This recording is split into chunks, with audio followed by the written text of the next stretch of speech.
আমরা একটু ভগবান দর্শন করে নিলাম প্রথমে। আর এখান থেকে তো ভগবানের প্রসাদ দেওয়া হচ্ছিল, তো আমরাও পেয়েছি প্রসাদ। আর পাশেই তো এখানে বাচ্চারা হরিনাম সংকীর্তন করছে, তো দেখতে তো খুবই ভালো লাগছে, শুনতে আরও বেশি ভালো লাগছে আমার। তো চলো একটু শুনে নিই।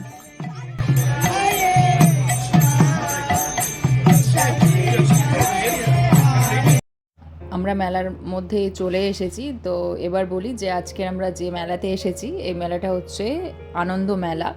আর আনন্দ মেলার নামটা শুনে অনেকেই হয়তো বুঝতে পারবেন যে মেলাটা কীরকম ধরনের, কারণ ইন্ডিয়াতে এই মেলা অনেক জায়গাতেই হয় আর ভীষণ বড়োভাবেও হয় এই মেলাটা। তো আমি ইন্ডিয়া থাকাকালীন কোনো দিনও আমি আনন্দ মেলাতে যাইনি, আমি যেতে পারিনি। তো এখানে এসে যখন শুনেছি যে এখানেও আনন্দ মেলা হয়, তো আমার ভীষণ ইচ্ছা ছিল যে আনন্দ মেলাতে যাব এবং গিয়ে দেখব যে ওখানে কি আছে বা কী জিনিসপত্র পাওয়া যায়। তো সেই জন্য এসেছি। তো চলো আজকের আমরাও দেখব যে ইন্ডিয়ান কী কী জিনিসপত্র এখানে পাওয়া যাচ্ছে, আর আপনাদেরকেও দেখাবো সেগুলো। এই স্টোরটিতে তো ঠাকুরঘর সাজানোর জিনিসপত্র, ঠাকুরের আসন সব কিছুই পাওয়া যাচ্ছে। তবে এখানে ড্রেস, জুয়েলারি এগুলো তো পাওয়াই যায়। আমি আগে আরেকটা ফেস্টিভ্যালে গেছিলাম, ভেজ ফেস্টিভ্যাল ইন্ডিয়ান, তো সেখানে দেখেছিলাম সব রকমই ড্রেসই পাওয়া যাচ্ছিলো ওখানে।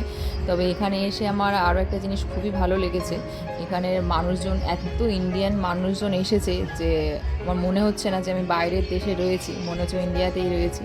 তো যাই হোক, এই স্টোরটাকে দেখো, এটা দেখেই তো আমি পুরো অবাক হয়ে গেছি একদম। এখানে ঠাকুরের সব রকমই ঠাকুরের মূর্তি রয়েছে এবং ঠাকুরের পুজোর জন্য যেসব জিনিসপত্র লাগে সেগুলোও এখানে রেখেছেন ওনারা।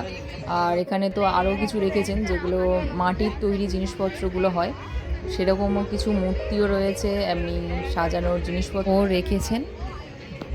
মেলাতে এসে এমনিতে ভালোই লাগছিল, তবে এটা দেখার পরে আরও বেশি মনে হচ্ছে যে আজকের দিনটাই যেন খুবই ভালো, কারণ অনেকটা মনের ইচ্ছা পূরণ হয়েছে। এখানে যে বালাজি টেম্পলটা রয়েছে সেখানে আমাদের যাওয়ার খুব ইচ্ছা ছিল, কিন্তু আমরা যেতে পারিনি। তো মেলাতে এসে এভাবে যে ভগবানের দর্শন পাবো সেটাও ভাবিনি। তো খুবই ভালো লাগছে, খুবই আনন্দও লাগছে। এবার ভগবানের পূজা আরতি শুরু হবে, তো চলো আমরা দেখি পূজা আরতি।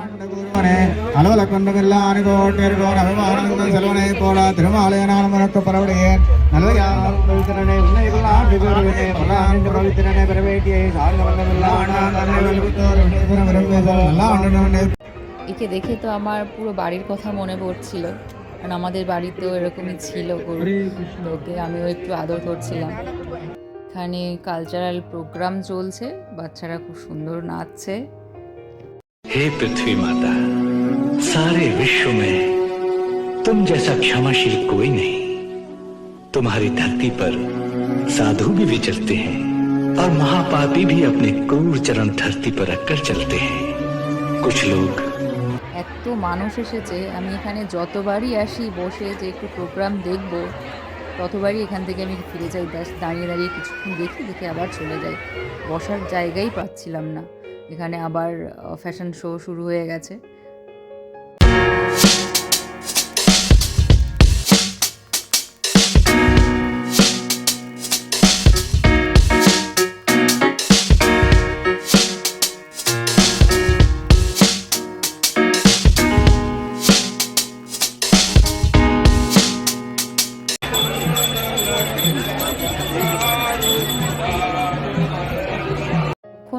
এখানে আরতি চলছিল, আর আপনারা তো দেখে বুঝতেই পারছেন যে এটা রাম মন্দির বানানো হয়েছে, ভগবান রামের মন্দির। আর এটাকে খুবই সুন্দরভাবে বানিয়েছেন, আর ভিতরেও ভগবান রামের মূর্তিও রেখেছেন। আর এই মন্দিরটা চারিদিকে এইভাবে ভগবান রামের চরিতার্থটাকে তুলে ধরেছেন, ভগবান রামের জন্ম থেকে রাম রাবণের যুদ্ধ পর্যন্ত সব কিছুই এখানে দেখিয়েছেন। ভগবান রামের সঙ্গে মাতা সীতার বিবাহ পর্ব এখানে দেখিয়েছেন, আর কৈকেয়ীর সঙ্গে দশরথের শর্ত পূরণ, ভগবান রামের বনবাস যাত্রা, এখান থেকে যাত্রা ওনারা কীভাবে করেছিলেন সেটা দেখিয়েছেন। আর এখানে দেখিয়েছেন ভগবান রামের যে বনবাসকালীন যে জীবনযাপন কাটিয়েছিলেন সেটা দেখিয়েছেন। আর এখানে মাতা সীতা হরণ সেটাও দেখিয়েছেন। হনুমানের সমুদ্র পার আর মাতা সীতার খবর নিয়ে আসা, আর এখানে দেখিয়েছেন হনুমান লঙ্কাপুরীতে আগুন দেওয়া, এখানে সেতু তৈরি করা, আর লাস্ট ভগবান রামের এবং রাবণের যুদ্ধ। মেলাতে এসে যে এত সুন্দর সুন্দর জিনিস দেখতে পাবো সেটার আশাই করিনি আমরা। খুব সুন্দর সুন্দর এখানে গোপালের ড্রেস ছিল, দোলনা, বেড, সব কিছুই পাওয়া যাচ্ছিলো। আর আমি তো হচ্ছে কি গোপাল রেখেও দিয়েছিলেন কিছু, যার যেমন গোপাল আছে সে সেরকমই ড্রেস নিয়ে যেতে পারবে দেখে।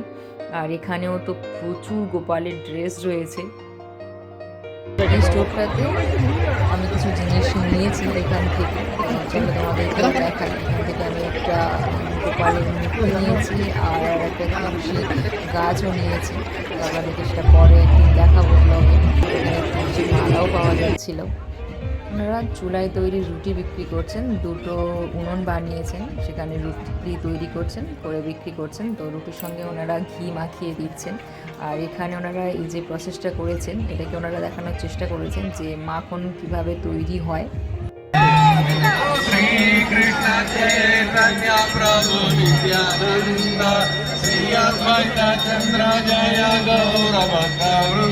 ভগবানকে ভ্রমণ করতে বের করেছেন।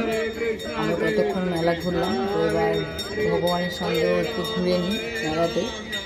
আজকে আমার ব্লগটা এই পর্যন্তই। সবাই ভালো থাকবেন, সুস্থ থাকবেন। আবার দেখা হবে পরের আরেকটি ব্লগে। আর আপনাদের কেমন লাগলো আজকের ব্লগটা সেটা আপনারা অবশ্যই আমাকে জানাবেন। Bye bye.